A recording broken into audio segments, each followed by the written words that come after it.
Hello mga langga, kamusta? Kain na lang natin to ng ket-ket. Sabay tawag ini.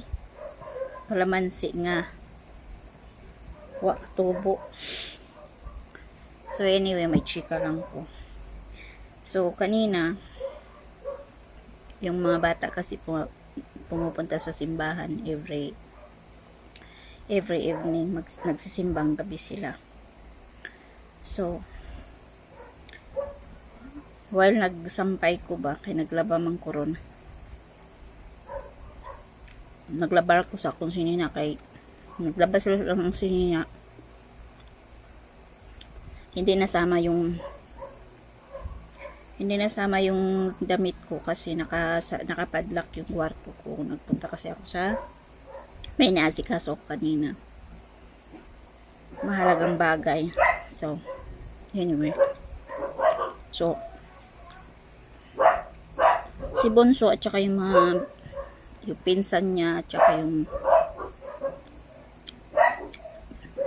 pinsan niya pupunta sila simbahan. Tapos nagkukwentuhan sila. Sabi nung pinsan niya isa na hindi daw siya pupunta sa simbahan.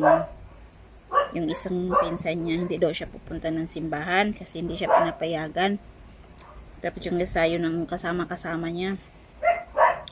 Tapos nagtanungan sila kung anong wish nila kada punta nila sa simbahan.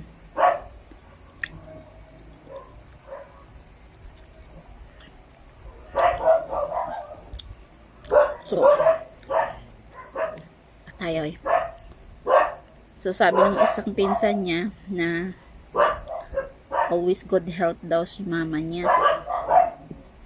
Tapos, yung isa naman, kasaban yung iro. Di pa matikyon ko niron. Tapos,